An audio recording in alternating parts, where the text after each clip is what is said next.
ममता, अगर हमारे गांव में इतने बड़े जमींदार न होते तो मुझे भी नौकरी करने के लिए शहर जाना पड़ता। बात तो आपने सही की, लेकिन आपकी कामयाबी में हमारी बेटी का भी बहुत बड़ा हाथ है। जब से मधु पैदा हुई है तब से सब कुछ अच्छा हो रहा है। बिल्कुल सही कहा तुमने ममता, हमारी मधु किसी परी से कम नहीं है। तभी वहाँ पर उनकी बेटी मधु आ गई। पापा पापा घोड़ा बनो ना, मुझे घोड़े की सवारी करनी है। अरे क्यों नहीं बेटा, मैं तेरे लिए घोड़ा तो क्या गधा भी बन जाऊंगा। ऐसे ही दिन बीतते गए और कुछ ही महीनों बाद ममता एक बार फिर से गर्भवती हो गई। ममता, लगता है ऊपर वाला हमसे बहुत खुश है, हमारी जिंदगी में एक और परी आने वाली है। तभी हम देखते हैं कि स्वर्ग में दो परियां आपस में बात कर रही थी। बहन, रमेश के परिवार में एक परी और आने वाली है।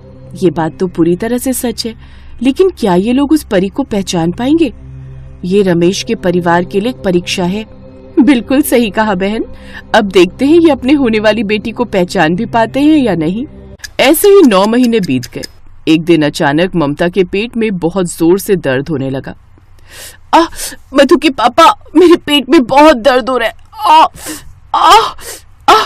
तभी रमेश भागकर ममता के पास आया। पापा, मम्मी का पेट इतना फूला हुआ क्यों है? लगता है इन्होंने कुछ ज्यादा ही खा लिया है। नहीं बेटा ममता, मैं जल्दी से काकी को बुलाकर लाता हूँ, लगता है डिलीवरी का समय आ गया है। रमेश तुरंत भागकर गांव में गया और एक बूढ़ी काकी को बुलाकर ले आया। काकी अपने साथ कुछ और भी औरतों को ले आई। रमेश बेटा, मधु बेटी को लेकर बाहर जा, हम थोड़ी देर बाद तुझे खुशखबरी देने आते हैं। मधु बेटा, चलो हम लोग बाहर खेलने चलते हैं। रमेश अपनी बेटी को लेकर घर के बाहर चला गया। अंदर काकी ने उन औरतों के साथ मिलकर ममता की डिलीवरी को अंजाम दिया। थोड़ी देर बाद काकी बाहर आ गई। रमेश बेटा, तू एक और बेटी का बाप बन चुका है, मुबारक हो। वो औरतें वहां से चली गईं। रमेश अपनी बेटी को लेकर बहुत खुशी खुशी घर के अंदर पहुंचा, लेकिन अपनी नवजात बेटी को देखकर उसका मुंह बन गया, क्योंकि उसका रंग बहुत काला था। ये क्या हुआ ममता, तुम्हारा रंग भी गोरा, मेरा रंग भी गोरा, मधु बेटी का भी रंग गोरा, पर ये काली कैसे पैदा हो गई? मधु के पापा, काले गोरे से क्या होता है? जो भगवान की मर्जी होती है वही होता है ना। काली तो रात भी होती है, लेकिन रात से हम लोग नफरत थोड़ी करने लगते हैं। ममता, मैं तुझे बहुत सीधी सादी औरत समझता था, पता नहीं ये किसका पाप है। मैं ऐसे अपनी बेटी नहीं मानता, मेरी सिर्फ एक बेटी है मधु। रमेश का ये रवैया देखकर ममता को बहुत दुख हुआ। खैर, माँ तो आखिर माँ होती है। वो अपनी काली वाली बेटी को भी उतना ही प्यार करती थी जितना मधु को, लेकिन उसका पिता और मधु दोनों ही उससे बहुत चिढ़ते थे। ममता ने अपनी बेटी का नाम सुंदरी रख दिया। धीरे धीरे दोनों जवान हो गई। माँ ने तेरा नाम सुंदरी इसलिए रखा है क्योंकि तू असल में सुंदर है नहीं। मुझे तो तुझे अपनी बहन कहते हुए भी शर्म आती है। दीदी, आप मेरी सगी बहन होकर मुझसे इस तरह बात करती हो। मैं भी सुंदर हूँ, बस मेरा रंग ही तो काला है। काले रंग वाले कब से सुंदर होने लगे? हाँ, तू सुबह सुबह मेरे सामने मत आया कर, मेरा सारा दिन खराब हो जाता है। खैर, मैं कॉलेज जा रही हूँ। मधु और सुंदरी दोनों अलग अलग कॉलेज में पढ़ती थी, क्योंकि मधु नहीं चाहती थी कि उसकी काली बहन के बारे में उसकी सहेलियों और दोस्तों को पता चले। इसीलिए उसके पिता ने सुंदरी का एडमिशन दूसरे कॉलेज में और मधु का एडमिशन दूसरे कॉलेज में करा दिया। रात में रमेश अपनी बेटी मधु के लिए बहुत सुंदर सुंदर ड्रेस लेकर आया। मधु, देखो तुम्हारे पापा तुम्हारे लिए क्या लेकर आए हैं। अरे वाह पापा, कितनी सुंदर सुंदर ड्रेस है। तभी वहाँ पर सुंदरी और उसकी माँ भी आ गई। अरे वाह दीदी, ये कपड़े आप पर बहुत अच्छे लगेंगे, एक बार पहनकर दिखाइए ना। देख, ज्यादा चापलूसी करने की जरूरत नहीं है। मैं तेरे लिए कपड़े लेकर नहीं आया हूँ, अपनी बेटी के लिए लेकर आया हूँ। पापा, मैंने आज तक आपसे कभी कुछ मांगा ही नहीं। मैंने कब कहा कि ये मेरे कपड़े हैं? मैं तो अपनी बहन की खुशियों को देखकर ही खुश हो जाती हूँ। मैंने तुझे कितनी बार मना किया कि मुझे पापा मत बोला कर। पता नहीं किसकी औलाद है तू, इतना काला खून मेरा तो नहीं हो सकता। देखिए, बार बार आप मुझ पर इल्जाम लगाना बंद कीजिए। मेरे चरित्र पर उंगली उठाने से पहले कम से कम एक बार अपने दिल से भी तो पूछ कर देख लीजिए कि क्या मैं कभी ऐसा कर सकती हूँ। अगर तूने ऐसा कुछ नहीं किया तो इतनी काली लड़की तेरी कोख में आ कैसे गई? ऊपर वाले का शुक्रिया अदा कर कि मैं तुम दोनों को इस घर में रहने दे रहा हूँ, वरना कब का निकाल कर बाहर फेंक चुका होता। खैर, ये तो रोज का काम था। ऐसे ही दिन बीत रहे थे। फिर एक दिन सुंदरी अकेले ही पास के गार्डन में कहीं घूम रही थी। तभी उसने एक मोरनी को देखा। अरे वाह, कितनी सुंदर मोरनी है ये, पास जाकर देखती हूँ। सुंदरी ने पास जाकर देखा तो मोरनी के खून निकल रहा था। वो घायल अवस्था में पड़ी हुई थी। मोरनी तो घायल हो चुकी है, मुझे इसका इलाज करना होगा, इसे घर लेकर जाती हूँ। सुंदरी मोरनी को अपने घर लेकर चली आई और उसका इलाज किया। उसने उसके घाव पर मरहम लगाया और पट्टी भी बांधी, जिससे मोरनी अब ठीक होने लगी। दोनों की खूब दोस्ती भी हो गई।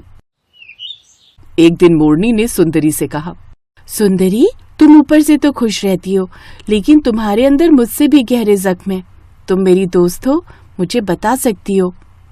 अब तुम्हें क्या बताऊं, मेरा रंग काला होने की वजह से कोई भी मुझसे दोस्ती नहीं करना चाहता। यहाँ तक कि मेरे पिता मुझे अपनी बेटी भी नहीं मानते। मेरी खुद की बहन मुझसे नफरत करती है। सुंदरी, तुमने मेरे घाव को ठीक करके मेरी जिंदगी बचाई थी, तो मेरा भी फर्ज बनता है कि मैं तुम्हारे घाव को भर दूं। तुम मेरे घाव को नहीं भर सकती, क्योंकि मेरे घाव बहुत गहरे हैं। तभी वो मोरनी देखते ही देखते एक परी बन गई। सुंदरी ये देखकर हैरान हो गई। मैं एक परी हूँ। मैं तुम्हें एक जादुई मेकअप किट देती हूँ, जिसे लगाकर तुम इस दुनिया की सबसे खूबसूरत लड़की बन जाओगी, बिल्कुल परी जैसी। लेकिन एक बात याद रखना, अमावस्या की काली रात घर के बाहर मत निकलना, वरना फिर से तुम्हारा रंग काला हो जाएगा। इतना कहकर वो परी गायब हो गई। लेकिन चुपके से उसकी बहन मधु ये सब सुन रही थी। वो तुरंत सुंदरी के कमरे में पहुंच गई। सुंदरी, तू मेरी बहन है ना, थोड़ा सा मेकअप मुझे भी दे दे प्लीज। सुंदरी का दिल बहुत बड़ा था। उसने थोड़ा सा मेकअप का सामान मधु को भी दे दिया। अगले दिन सुंदरी बिल्कुल परी जैसी बन गई। वो चांद की तरह चमकने लगी, जिसे देखकर उसकी माँ ममता और पिता रमेश हैरान रह गए। ममता, तेरी बेटी को क्या हो गया? कल तक तो ये काली थी, अचानक इतनी सुंदर कैसे हो गई? परमात्मा को लगा होगा कि उसके बनाए हुए काले रंग से हर कोई नफरत करता है, इसीलिए शायद उसने मेरी बेटी का रंग भी गोरा कर दिया। और उस जादुई मेकअप से मधु और भी सुंदर हो गई। अब उन दोनों के माँ बाप उन दोनों को खूब प्यार करते। फिर एक दिन अमावस्या वाली रात अचानक रमेश को मिर्गी का दौरा पड़ने लगा। उसकी सांसें भी फूलने लगी। मधु बेटा, मैंने तुझे कार चलाना सिखाया है ना, जल्दी से मुझे अस्पताल ले चल। ऐसा लग रहा है मुझे हार्ट अटैक आ जाएगा, मेरी हालत बहुत खराब हो रही है। मधु, जल्दी से गाड़ी निकाल, मैं इन्हें लेकर बाहर आती हूँ। आज अमावस्या है, अगर आज मैं घर से बाहर निकली तो मैं काली हो जाऊंगी। मैं बाहर नहीं जा सकती पिताजी।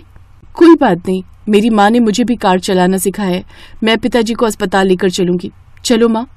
सुंदरी ने कार स्टार्ट की और अपने पिता को लेकर अस्पताल पहुंच गई। डॉक्टर ने उसका इलाज किया।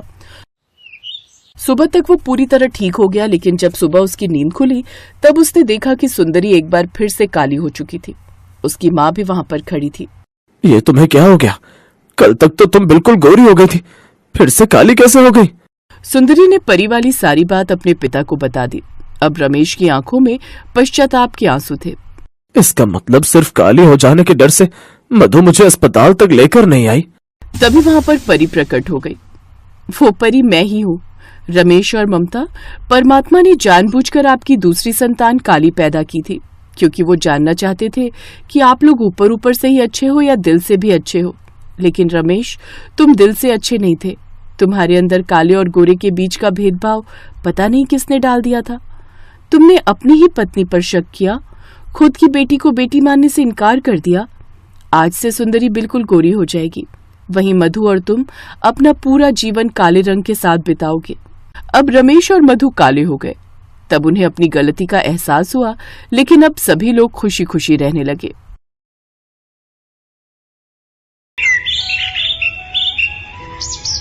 आरती को बचपन से कुछ भी नहीं मिला।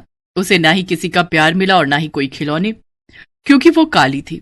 दूसरी तरफ आरती की सौतेली बहन पायल को सब कुछ मिला। वो गोरी थी और उसके माता पिता उससे बहुत प्यार करते थे। इसलिए आज जब दोनों बहनों की शादी है, तब पायल को 1 लाख का लहंगा मिला और आरती को कुछ मिला ही नहीं। आरती बस बैठकर ये सोचने लगी कि मेरे पास तो कुछ भी नहीं है, शादी का लहंगा नहीं है, क्या पहनकर मंडप में जाऊंगी मैं। आरती के पास लहंगा तो दूर, एक अच्छी साड़ी तक नहीं थी। बचपन से उसके साथ यही होता आया है। आरती की माँ आरती को जन्म देते हुए ही मर गई थी। आरती काली पैदा हुई थी, ये देखकर उसके पिता ने कहा था, अरे ये तो कोयले से भी काली है, ये कैसी बेटी पैदा करी है इसने। हरिहर को आरती पसंद नहीं आई। उसे काली बेटी नहीं चाहिए थी, इसीलिए 1 हफ्ते के अंदर उसने फिर से शादी कर ली।